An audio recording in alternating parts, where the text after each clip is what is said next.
जैसे कि मैंने पिछली बार प्राचीन भारत के इतिहास और प्राचीन भारत के जो क्लास था उसमें ने कंप्लीट किया था कहाँ तक, यानी उत्तर वैदिक काल इस कन्याओं के साथ रिश्ता तो पढ़ लिए। ऋग्वैदिक काल खत्म कर लिए, वैदिक काल खत्म कर लिए। तब इसके बाद प्राचीन में क्या पढ़े, क्योंकि मृदभाट पढ़ लिए, हड़प्पा पढ़ लिए, मोहनजोदड़ो पढ़ लिए, जोहनजोदड़ो पढ़ लिए, है ना। अब वैदिक काल पढ़ लिए, तो पढ़ने के लिए प्राचीन में बचा है कोई चीज? बस इतने पर हम ठहर जाते हैं। अरे काला ठहरे भाई, नहीं ठहरेंगे, आगे भी है ना। आगे भी राजवंश है, वो भी प्राचीन में ही आएगा। पास्ट पढ़ते हैं क्या, महाजनपद। क्या, महाजनपद का टॉपिक शुरू करिए। उसके बाद उत्तर वैदिक काल जैसे खत्म होता है, महाजनपद खत्म शुरू कर लीजिए। महाजनपद में हम क्या क्या पढ़ेंगे, जैसे कि सबसे पहले महाजनपद शुरू हुआ, नए राज्यों का उदय हुआ, नया साम्राज्य बना, किसान आए, सब रहे, यानी शुरुआत के राज्य शुरू हुआ, फिर उनके अर्थव्यवस्थाएं शुरू हुआ। जेम्स प्रिंस है जो कि ब्राह्मणिक और खरोष्टी लिपि को उन्होंने क्या किया था कि ट्रांसलेट किया, लिपियों का अर्थ निकाला कि उनको क्या क्या उनका अर्थ निकलता है, उसका मतलब क्या होता है। आज जो लिपि है उन लिपियों में सबसे ज्यादा सिक्कों पर बृहस्पति, मोहर, मनों का उल्लेख है। और इन अभिलेखों से पता चलता था कि इनसे पहले क्या क्या हुआ ना। क्योंकि जब हम लोग को कोई चीज मिलता है, सम एग्जाम्पल हम लोग को कोई चीज प्राप्त होता है, तो आखिर हम खोजते हैं ना कि अगर कैसे पहचाने कि पिछला समय के है ना।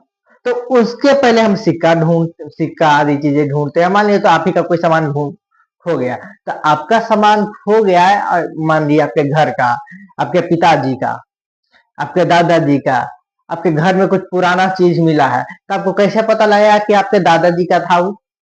तो कोई ना कोई निशानी दादाजी जो छोड़ते हैं ना। आपके घर में मिला है, पहली बात आपके घर में मिला है, तो आपके पिताजी से संबंधित ही होगा, दादाजी छोड़े होंगे तो पिताजी पहचान सकते हैं। वो नहीं हुआ तो, और उससे पहले का है तो कोई ना कोई घर में पहचान ही लेता है। या फिर घर की खास परंपराओं का कुछ ऐसा हिस्सा होता है जिससे वो मैच कर जाता है, जिससे हम पता लगा लेते हैं कि हाँ ये हमारा घर का है। वैसे ही हमारे यहाँ जब कोई चीज होता है, कोई सामान मिलता है, प्राचीन वस्तु मिलता है, तो उसको एक तो कार्बन डेटिंग से पता कर लेते हैं कि कार्बन डेटिंग से क्या मिला, लिखा गया उसको ट्रांसलेट करके किया गया। जैसे कि फाइयान वगैरह सब यहाँ आए, अनेक यात्रियों आए, यहाँ से जो बुक रहा उस बुक को पहले क्या किए, पढ़े, यहाँ के भाषा का ज्ञान लिया, और फिर वापस गए, इस बुक को क्या किए, दूसरे भाषा में अनुवाद किए, ट्रांसलेट किए ना। और उसके बाद वो दुनिया को सिखाए कि हमने ये सीखा, इसको यहाँ ट्रांसलेट किया, और फिर आपको आगे इसकी आवश्यकता हो सकती है तो आप भी सीखो। तो ये ऐसी चीजें, राजा के मोहर का हो सकता है, राजा के चित्र हो सकता था, उसका सन हो सकता था, उसके कोई राजकीय चिन्ह का हो सकता।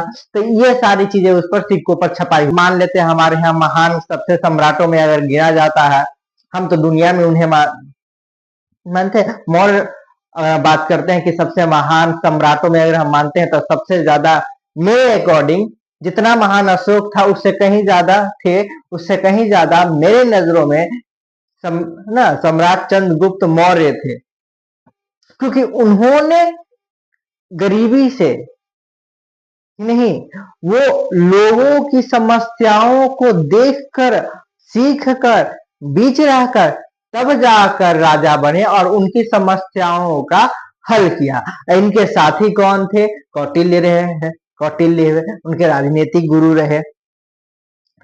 और इनके पश्चात क्योंकि उनसे वो सारी चीजें सीखा, हालांकि जो राजनीतिक गुरु थे वो कहाँ के टीचर थे, तक्षशिला के। तक्षशिला कहाँ था, गांधार में, जो कि आज कहाँ पर है, सीधे पाकिस्तान में पड़ता है। यानी वो क्षेत्र गंधार जो था, वो गंधार महाजनपद था, एक महाजनपद के पद में। उनमें लगभग लगभग हम बात करते हैं तो आज पेशावर, रावलपिंडी आदि के क्षेत्र आते हैं। तो वहां से यहाँ मतलब वहां के वो क्या थे, जो कि तक्षशिला के आचार्य थे। और उन तक्षशिला के आचार्य, यानी कि आचार्य कहने का मतलब कि वहां के शिक्षक थे, तो वहां के शिक्षण होने के कारण वो मगध और अखंड भारत का सपना देखा करते थे जब वो पढ़ाई किया करते थे तब से ही। और वो उनका सपना पूरा करने के लिए एक बालक पर नजर पड़ी, और वो बालक बाद में चल करके चंद्रगुप्त बना, जिसका नाम चंद्रगुप्त था, और वो चंद्रगुप्त मौर्य के नाम से जाना गया। हालांकि इनकी कई कहानियां, हम लोग डायनेस्टी जैसे जैसे करेंगे खत्म, वैसे वैसे ये कहानियां आती चली जाएगी, और वो आते चल जाएगा, तो उस पर हम ध्यान देते कि आएगा ना, बृहद्रथ आएगा, हर्यक आएगा, शिशुनाग वंश आएगा, नाग के बाद आएगा नंद वंश आएगा, और उसके पश्चात मौर्य वंश आएगा, है ना। और मौर्य बाद गुप्त आया, गुप्तों के बाद फिर मौरिक आए, फिर हून आए, ऐसे बहुत है ना। क्योंकि फिर इनके बाद जब गुप्त आते हैं तो वहां से हमारा शुरू हो जाता है कौन सा, मध्यकालीन, पूर्व मध्यकालीन की शुरुआत हो जाती है, जो कि मध्यकालीन में चलेंगे। लेकिन फिलहाल हमारी कहा था कि मौर्य का काल तक हमें प्राचीनता का पढ़ना है। तो 16 कौन कौन से महाजनपद थे, क्योंकि ये राज बना, राज के बाद कई राज्य बने, कैसे कि कोई एक था नहीं, कोई एक नहीं बना, 16 महाजनपद था, अलग अलग राज्य बड़ा बना, 16 गो टोटल। उन 16 गो में, यानी पूरे करे भारतवर्ष में, तो 16 महाजनपदों के पश्चात वह एक जनपद बना। कई कई बार तो ऐसा हुआ कि कई राज्य मिल करके एक संघ बनाते हैं, और वो संघ एक महाजनपद बनते हैं, और फिर वो जनपद, क्योंकि ऐसा इससे पहले जो आज हम गणतंत्र जीते हैं, गणतंत्र की शुरुआत इस बिहार राज्य से हुई थी। और बिहार राज्य में वैशाली जो जिला है, वैशाली उस वक्त वज्जी, है ना, वज्जी महाजनपद की राजधानी हुआ करती थी, जो कि है ना 8 राज्यों का संघ था, है ना। जब हम आज यूनियन पढ़ते हैं ना, तो कि हमारा भारत राज्यों का एक संघ है। तो फेडरेशन और यूनियन, और फेडरेशन में है कि राज्य अलग हो सकते हैं, लेकिन यूनियन में राज्य अलग नहीं हो सकते हैं। उन सब का अलग संविधान हो सकता है फेडरेशन में, लेकिन यूनियन में अलग अलग राज्यों का संविधान नहीं हो सकता है। यूनियन में एक ही संविधान होता है, और फेडरेशन में अलग अलग राज्य में अलग अलग अपना अपना संविधान हो सकता है, ऐसा पॉसिबल है। हमारी कॉन्स्टिट्यूशनली, यानी कि हमारी संवैधानिक रूप से जो बी आर अम्बेडकर द्वारा लिखी गई जो बुक है, उन किताब में भी उन्होंने यह लिखा है। हालांकि हमारा विषय संविधान का अभी नहीं है। हालांकि गणतंत्र का सबसे पहले जो चला, वो गणतंत्र राज्य सबसे पहले हमारे भारत में और बिहार में ही हुआ था, उसकी शुरुआत हुई थी। और ये अंग्रेज आते हैं तो हम लोग का क्या करते हैं, सिखाते हैं, ये हम गणतंत्र जीवन जी रहे हैं, खाकर गणतंत्र जी रहा है, मतलब मुर्गा के छीलल ससुरी। तुम सिखाएगा कि गणतंत्र रूप से कैसे राज्य करते हैं, चुनाव पहले हमारा ही हुआ था कि तुम्हारा हुआ था। तो मतलब अजीब अजीब है। हमारे यहाँ से लेके गया बुक, खोज हमारे यहाँ हुई। इसके अलावा जीरो, गणना, रुपया, यहाँ तक कि पैसे, मुद्रा आदि चीजों की अर्थव्यवस्था कैसे चलता है, इसकी भी सबसे पहले भारत में ही हुई। घर कैसे बनाना, रहना कैसे है, शिक्षा कैसे देना है, इसकी भी शुरुआत यही हुआ। किताब कैसे, है ना, ये यहाँ पूरे ग्रंथ रट जाते थे, उन लोग को नोट करना पड़ा, और वही बाद में ट्रांसलेट होके घूम फिर के हमारे यहाँ आ रहा है। दुनिया गोल है ससुरा, एक जगह से जा करके और दूसरा जगह घूमते घूमते घूमते हुए हमरे भी आ रहा है, और बाद में कह रहा है कि हम सिखाए हैं तोरा एने माहे ले आके। ऐसे थोड़ी है, था हम एने माहे गए, एने गए, एने गए, गोल गोल घूमते हुए दुनिया है, तब आपके यहाँ आए हैं तो हम सिखाए हैं। अरे गधा, तो तू लेके कहाँ गया था, यहीं से लेके गया था ना। अब तोरा ले आवे में हजारों साल लग गया, तुम्हें हमारी गलती है, तो पूर्वज लेके गए थे, ये एक्सेप्ट करोगे ना। तो कहता है कि हम मानवे नहीं करेंगे, मुर्गा के छीलल कहीं के, है ना। कैसा लगता है, गोर गोर लंबा सा रहता हूँ, लगता है मुर्गा का छील दीजिए, देखिए एकदम लाल लाल उसे लगता है, उसे लगता है। आज 200 परिवार रह गया था अंग्रेजी पर, वही झारखंड में देखते हैं गोरका गोरका कोई कोई रहता है तो हिंदी बोलता है बढ़िया से, भोजपुरी बोलता है ना। सब कौन है, वही अंग्रेजवा के छुटकल बुटकल परिवार जो है, 200 परिवार यहाँ रह गया था, बस वही सब है। 16 महाजनपद का नाम कौन कौन सा था, हम नाम पे चलते हैं। 16 जनपद नाम, एक तो काशी, सबसे पहले काशी। कौन सा महाजनपद का सबसे पहला नाम है, काशी। काशी का कौन कौन सा क्षेत्र था, जो कि बनारस के आसपास का जितने भी क्षेत्र था वो काशी में आता था। इसके बाद दूसरा कौशल राज्य है ना, भगवान राम की माता का था, कौशल्या था, कौशल राज की राजकुमारी थी, तो कौशल राज्य है ना। उसके बाद पश्चात आता है अंग।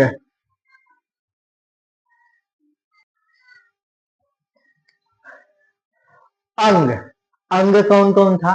तब कर्ण वाला अंग हमारे यहाँ था, वो कहाँ कहाँ था, यानी कि हमारा का जो मुंगेर, भागलपुर, बक्सर है ना, जो क्षेत्र है, ये सारे क्षेत्र हमारे, और आसपास के जो भी क्षेत्र हो थोड़ा ना, ऐसा नहीं कि नहीं, तीनों इसके आसपास का जो भी ट्रिब्यूटरी के नदियों के किनारे बसा है, वो अंग राज्य का अंग जो था, अंग महाजनपद उसका हिस्सा था। वही अंगराज करने वाला अंग था, है ना, जो दुर्योधन मित्रता, स्वार्थ के लिए, मित्रता के लिए उसको अंग का राजा बना दिया था, अंगराज को, कर्ण को।